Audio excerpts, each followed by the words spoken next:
Welcome back to another episode of the BerryTalks podcast series. I appreciate everyone viewing and liking my other videos that I've done so far with Braxton and Haley, and be sure to go check those out as well. So for this podcast series or for this podcast episode, I'd like to introduce Hayden Cagle right here. So Hayden is a member of the Berry men's football team. And some of the accomplishments that he's had so far while he's been here this season is he's appeared in all 11 games of the season. He is a first-time All-SA offense. He is All-SA sportsmanship team, an SA champion, NCAA playoff appearance, CSC academic all-district, and SA academic honor roll. So those are some pretty great accomplishments that you've had so far. And God is good. yeah, for sure.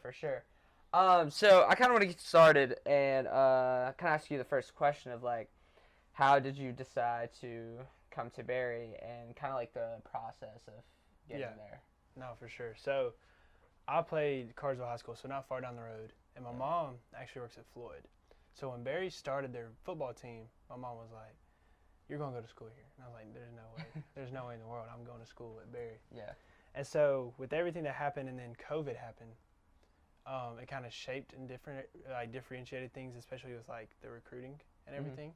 So like I had a couple of like visits planned, junior days and stuff like that. But then when COVID happened, they all got postponed and canceled. And so I remember during the summer, the offensive line coach called me and we got to come on campus and look around and everything. And I was like, I really do like it here.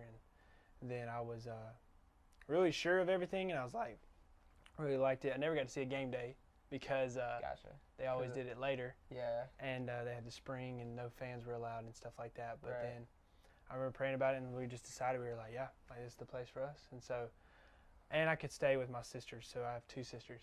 So I got one sister that's 19 now and one that's 9. So back when I came in here, they were 5 and 15. Yeah. And so I wanted to be like present in their lives. So I got to go to one senior night when they did cheer and stuff like that. And then I get to go see the other one play t-ball. And so it's just like being able to still be present with them and not just be a total distant like, oh, he's off at college was really, really cool. And my parents are going to be able to come see me play. Yeah. So it's awesome. Oh, that's great. Okay. Yeah. Yeah. So did you ever have like any Division I or like Division II schools like reach out to you, or is it just mainly like D3 and like other schools? Yeah, I mean, I had a pretty good amount of schools reach out and stuff like that. I think D3 was an attractive option in terms of like my recruitment because I was blessed to have good grades in high school, and so that's something that they saw where it's like, okay, well, he's got the grades for the academic purposes, because with D3 academics you can get scholarships for that, like from the schools and stuff that way. So that was a big thing. But I had went on to a couple of schools. I went to a school up in like Pennsylvania that was D1 for like a junior day kind of visit and things like that. But I was not a big fan of the recruiting process. Gotcha. To be honest with you, it just wasn't fully my thing. Like in terms of like, you know, communicating and stuff like that. Like I was just ready to kind of like settle down and find where I wanted to be. And so like I remember it came down between Berry and the school in Chicago, and prayed about it, talked to my family about it, and then wound up going to Berry. So it was just the best fit for me all around with everything. Okay. So, yeah, I feel like Berry's definitely a good college in terms of balancing out that like academic life, athletic life, and social life as well. So yeah, what kind of kept you motivated when you like seen like all these like D1, D2 like athletes get all these like athletic scholarships? Yeah. But you're essentially playing college ball for free. Yeah. So how do you go about that, you know? It's funny because even within our own my friend group back at the crib, we have a D1 FBS, a D1 FCS, we had a D2, a D3, and then another D3. So we were all in that friend group different points of the spectrum. Okay.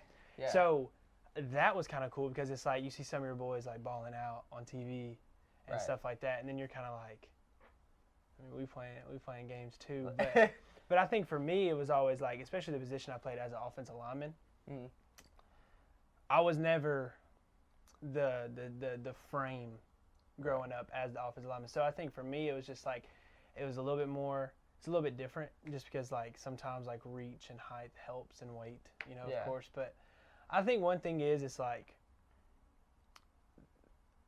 we all got different opportunities, but I think we all kind of like got to see that like some of those opportunities are better for other people than others. In terms of like I got to see one buddy earn a scholarship, which was really cool. And like to see him ball out and be able to do that, but then I also see the other side and the time commitment. And I see how maybe certain other things take a back seat because football becomes your main job. Right. And so at D3, I get the ability to be a student athlete, have a little bit of social, have summers to where I can then use them adequately if I want to go do something or something like that. Yeah.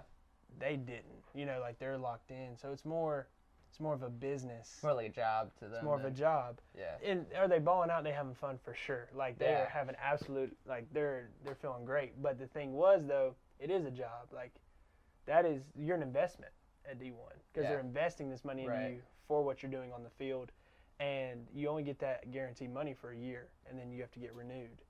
So it's like you got to go ball out the whole time. And here you kind of get to go ball, and just it gives a little bit more of that kid aspect to it because I'm not in a business. I'm getting to just go play ball. You just kind of get to play football. Exactly.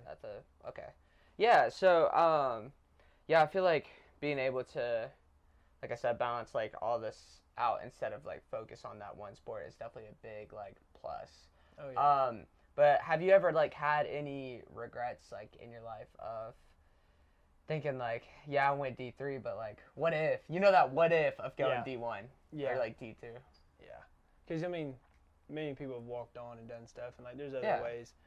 I think there's a thought. I think sometimes when I see stuff, especially like when you're watching ball, you're like, what if I was out there? Yeah, I feel like I could do that. Yeah, I mean, I think everybody has that like growing up too. You know, growing up in the South, like you think about playing for like an SEC team or a Big 10 team, Big 12, and you're like, dude, that'd been awesome. That'd be so cool. Like, look at all this. But then, like, I think about it too. Like, there's some sacrifices involved in that, you know. And so, like, the thing is though, also if I go there and if I go walk on, I'm busting my tail 2, 3, with, you know, depending on if I redshirt 4 years, and then I get the experience, and I did all that, and I get that cool experience, yes. But, like, I'm doing it because I like that name, like, on my chest. You know, like, I wanted that, like, I played for such and such team. You know what I'm saying? Like, that cool, and so I know people that did that, and that's awesome because they went and chased their dreams, and they've always wanted to play for the Georgias and the Clemsons, and they got to do that, which is absolutely amazing. Yeah. Phenomenal. Yeah. I think for me, though, I cared about playing ball.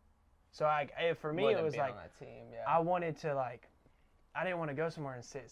I want to go somewhere and be able to, like, play, make impact, go have fun, go do what I want to do. Like, you work so hard for 10 Saturdays. You work 355 days for 10 guaranteed days. Right. And so I was blessed to be able to play early on here, and that was so cool because, like, I have moments, I have memories, I have, like, plays, I have games where I'm like, dude, this was such a good game, like this and this happened and stuff like that. And so I was able to cultivate more of those here. Okay. Than if I went to a bigger school and had to wait my turn potentially till a senior, I'm playing in 15 games max. Right. Okay. Yeah, so like coming up, like going into your like freshman year of college, so like obviously your coach, what are some of the things like that he kind of seen out of you that, you know, you talking about like your coach? Oh, the recruited me here? Yeah. Yeah, well, he left. Okay. Well.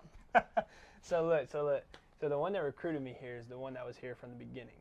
Gotcha. So, okay. And so he was like, you know, he recruited me. And I remember I committed back in like November. And then I got a call near May. And he was like, hey, I've taken the Rhodes job. And I was like, oh. He was like, you're going to be a good player and everything. So like, I remember that. And I was like, man, like flip. Like, he's gone. But the thing I remember being so excited about was like somebody once told me, pick the school, not the coach. Okay. Because a coach can go and stuff like that, but like, and like transferring wasn't a big thing at that point, not yet, you know, because like it hadn't been open the way it was. So like transferring wasn't the thought process. Right. So it's like, go somewhere where you're going to want to go to school because a coach might not necessarily be there. So I picked Berry. Yes, the coaching staff's amazing, but I picked Berry because of the school. And so then they brought in a coach, Coach Holton, and kind of learning with him. I had a rocky freshman year though. Like Okay. I was in the hospital, had a little rhabdo. Oh dang. But he told me at the end of that first spring, he was like, snap 10,000 snaps over the summer, 100 a day for 100 days. He said, if you do that, you'll get it. Because I was still learning center. And then we had Coach Sikora came in. He's a GA from Stanford. And his play style, his offensive style, the way he liked it, favored the way I played very well. It was fast, using speed to do stuff, technique, which favored me, which was a blessing. Yeah. So it all had divine, like God was all over it, because then it wound up to where the coach that came in, I fit his scheme better potentially than even the coach that recruited me. Okay. You see what I'm saying? Yeah. So I was able to For be plugged into that system, and really I feel like he would say hey, you got the keys, let's drive this thing, and I felt like I was able to drive that thing fairly well, and it was fun. Yeah. So have you ever faced any criticism or doubt being at the D3 level? I would say I feel as if you told somebody in high school, man, I play D3. Yeah. It's a little bit. It's not necessarily carry the same weight as if you say, man, like I'm D1. You know what I'm saying? Just naturally. Yeah. And I think for some people, that's the association with it, until I feel like you get educated on it, and then you come see that D3 got hoopers. D3 has ballers as well.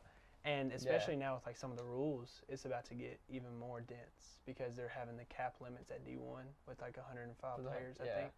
So the thing is, there's people that can flat out play at every level. There just might be reasons why they're at different levels than others, especially now with the way the transfer portal is, with the renewing of years. And so it's now it's going to be more widespread. But I think some people who don't maybe understand what how the football works within itself, the business of it, are going to be D3. However, you got people that should have been at D1, could have been at D1, chose to play D3. You know what I'm saying? And you got people from D3 going to the league, getting paid for millions of dollars as well. So I think it shows that ball is ball. There's great players everywhere.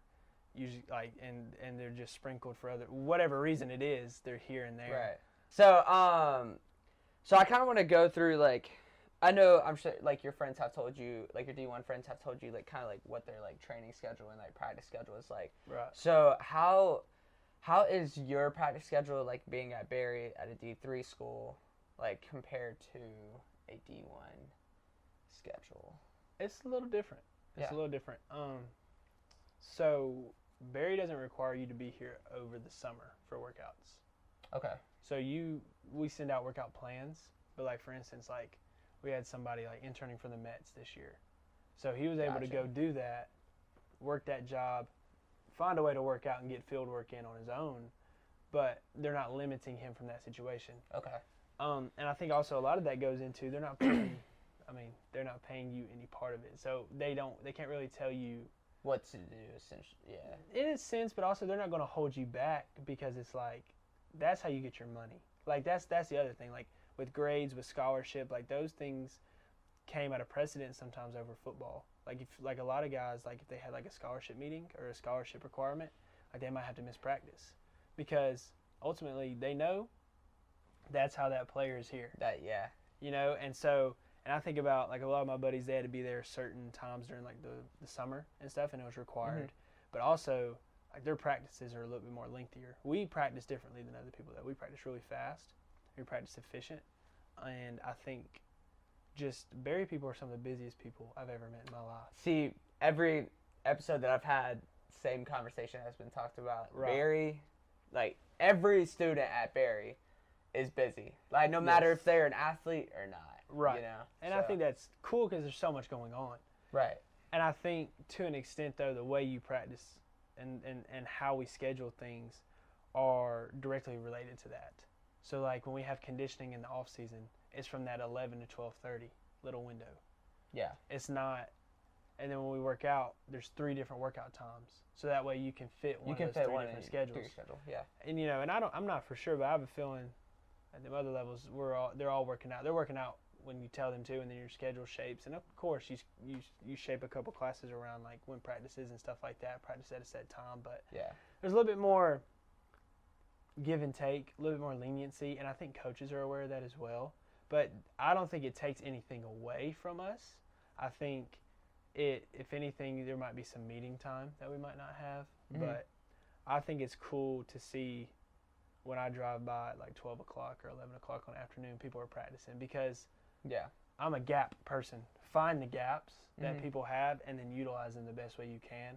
And I think with D3, with the way we practice, we do that. Yeah. I feel like with D1, it's like, this is what we're doing. Now you got to kind of fill in the rest of your stuff around it.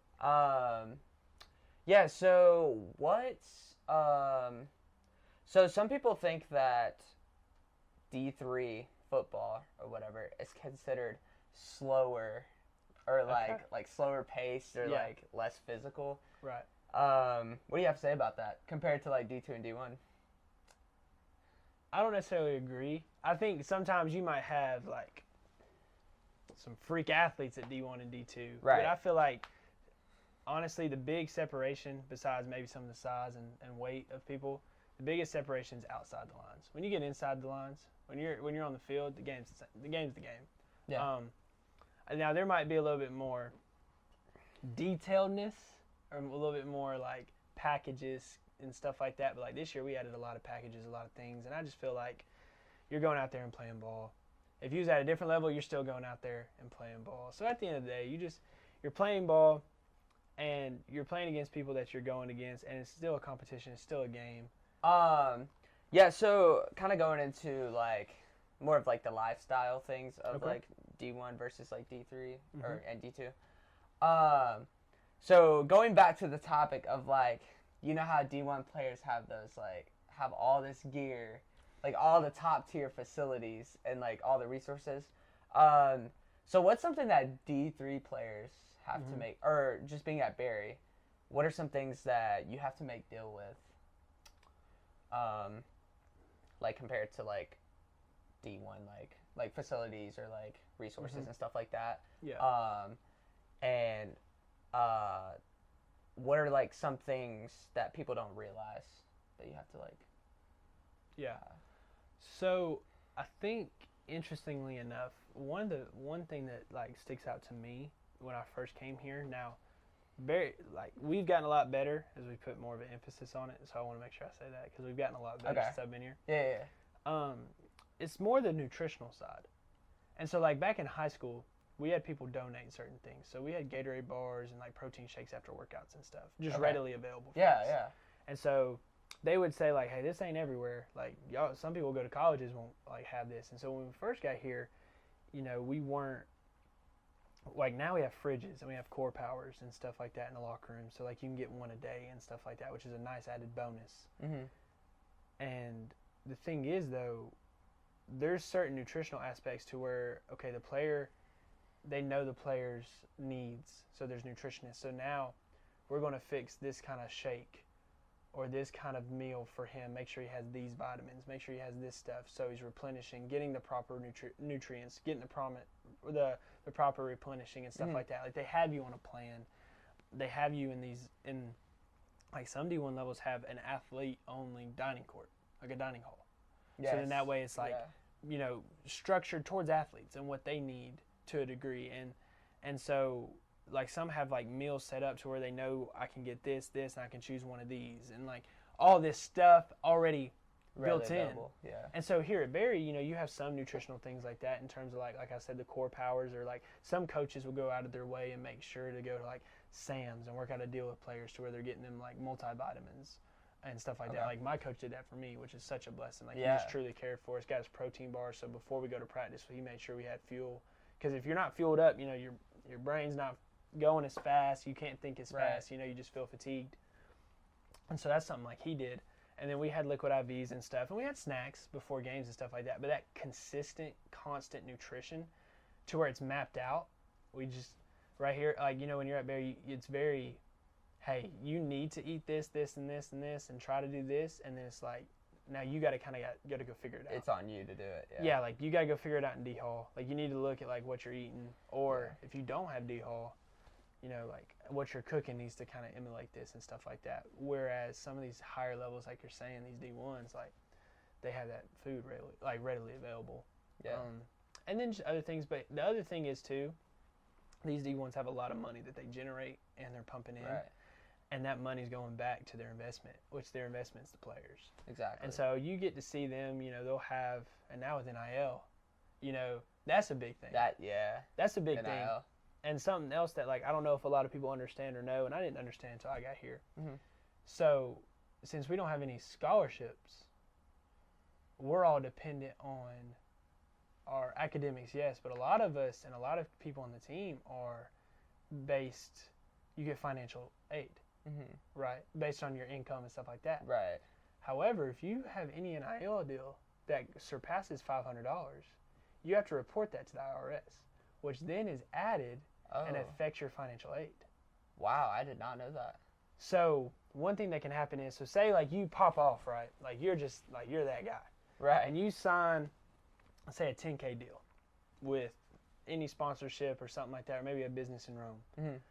And, you know, you do their commercials, everything, you're getting $10,000. Well, that $10,000 is now going to be seen as taxable income. So now that has a big effect, yeah. It has a huge effect, because if that, let's not say 10, let's say like $2,000. Okay. But that 2,000, now you're getting a third stream of income if you're in a two-parent household, maybe a second stream of income if you're a one-parent household. So now it looks like you're having another job or another way to get money. So that little $2,000 you got for that year could affect your financial aid, potentially $10,000. Well, kind of going into like some final things I just want to talk about is so what is like one big sacrifice or like some sacrifices that you've made to keep playing at this D3 level? I know a lot of guys, I can hear them in the back of my head right now, be like, bro, your body, bro, like you putting your body out there, like you're going out there, like me, I've had a surgery, I've had concussion, and so it's like I'm out there getting physically hit for free, essentially for free, for free, yeah. You know, with no, you know, and Berry takes great care of us and insurance, and they help any student athlete that gets injured, of course, but it's like you're putting your body, you're pushing your body like to the limits some days, and you're doing it because you love the game. And I think that's where stuff gets really pure here. Because everything you got to think about. To play D3 ball, you're sacrificing potentially going to a school that's cheaper. Potentially working a job already, or like getting like going ahead and pursuing other things in your career and going ahead and getting closer to graduation. You're sacrificing, you know, like having fun to an extent. You know, like you can't go out there and like party or nothing like that. I mean, you know, which is not my vibe anyway, but you know, like people out there, people out there like might want to go live that life. Yeah. You know, that's not really. I feel like more of your social life is taken away from you in a way, because like you are, even though you are D3, you are still spending a lot of time. Oh, 110%, yes. On your like dedicated sport. So. Right. No, 100%. And like you're doing that, and you're coming out here trying to make it work. Like I know families like trying to make it work so that way they can play ball. Like you're doing all this, and like there again, like for 10 guaranteed days a year. And my coach says it because you don't want to take it for granted. Right. But it's also like there's a lot of sacrifices, and not to negate the sacrifices of the families that got you here. The financial sacrifice, the potentially picking up more jobs, or the way they like figured out a way to, you know, like make it happen. And then you know, the students who, like a lot of students here work, so you have student athletes, but you also have student athletes who are also working these part-time jobs, maybe picking up other jobs that are then helping. So you sacrifice a lot to play here because you don't necessarily get anything for playing here. However, the memories, the camaraderie, the enjoyment of the team, everybody coming together, being able to play the sport you love for the game for 4 more years, and to be able to play college ball. Like kids grow up wanting to do that. Right. And one thing I've learned is like, man, like you look at the percentages. I don't know them, but you look at the percentages, and it's rare to be able to do what we do. And it's such a blessing because it's like, man, like some people would love to do this, and sometimes you got to remember that, you know. Yeah. And like I'm out here sacrificing, yeah, but like, man, I'm not really sacrificing. I'm investing. Exactly. Like I'm investing in maybe not something that yields a monetary return, but it yields connections. It yields people that are going to be in your wedding. It yields all these things. It makes you a better man because you've went through hard things at a different level that have grown you. Yeah. So like going into like building those connections and stuff like that, like what are some like extracurriculars or like clubs and things that you're involved in that kind of build you those connections? Well, so my scholarship's really nice because when I came in, I got to come in early during the summer. So I met a lot of people through there, but I would say like campus outreach has been a big thing. Okay. Darrell is the team chaplain and he leads that. So like Yeah. just getting to know Darrell and then being immersed in that community and being able to be around, you know, fellow believers, especially in a place where you've never been, is really nice because it's a lot of like-minded people. You kind of able to go to them and get encouraged and build great strength and build great bonds. But what's a cool thing about it is that group's even expanded as I've been here. And there's been seniors that have come and go, and now I'm a senior who's about to come and go. And so it's cool to like have met people at all different levels. There's some people you meet and you're like, flip, like I'm about to leave, like no shot, you know. And so just kind of getting to see that. And I'll say like even in my time here, whether it's like through hooping with people in the cage, right, or like people out there going to play golf, you know what I'm saying? Like just different things. It's like I've seen a lot of people here, like where I didn't know them very well, and then we started knowing each other well, and then also seeing other people that like, you know, I started my walk with Christ, like we were walking with Christ together, and now seeing them also grow in Christ, and then seeing like them talk to other people, and now seeing like guys like me and somebody that like we didn't talk too much my freshman year. Now like the other day we was having like an hour-long like conversation, just going back and forth, like talking about how good God is and like different things, circumstances, all that. Like just to see that is amazing. And I don't know if I get that, like that's why I know I was supposed to be here. And so that's so cool. And you have that time, have those moments, and like I love that like here, you know, you're able to be like I've always believed I'm a Christian who plays football. I'm not a football player who's also a Christian. Okay. And so for me, with that, Barry let me kind of do that on a way to where I didn't have to make football everything, but I got to have a very balanced lifestyle. Yeah. With everything. Okay. And I didn't have to not like, you know, we don't do crazy travel, so I also got to go to church on Sundays still and stuff. So, yeah. And all that just I compiles. I know I just went on a whole like that's great. Real. Like it's good to hear, you know. Yeah. I kind of wanted to ask you that question because like obviously you've got to have that balance, you know, of like being able to like do all these things, like being campus outreach, like go to church on Sundays, while also being able to play your sport, you know. And a lot of people at the D1 level don't get to do that, you know. They're always just sport, getting up in the morning, like working out or like, you know, stuff like that, and then like games, and so it's just a bunch of things that like come into factor. But so I kind of wanted to like finalize this and like final question. So like being at a D3 school, like how does that like underdog mentality of being at a D3 school kind of shaped you outside of sports, like as a whole? A lot, like something I for sure will take is like, and I'm just gonna have to, you know, spitball it as it comes, kind of still forming, but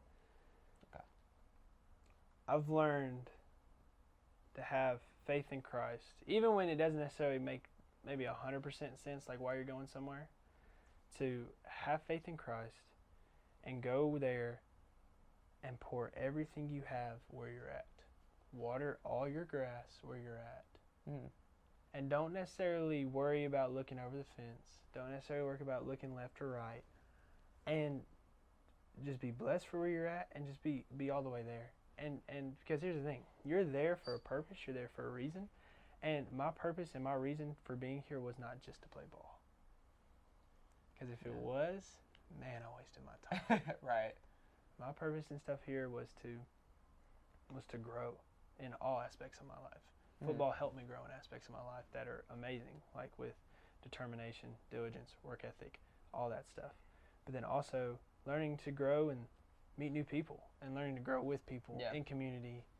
And so I think the thing is, you know, even in high school, like I forgot who told me, but I've always thought about this, is like if you're so busy looking left and right, you're going to stay right where you get lost in everything.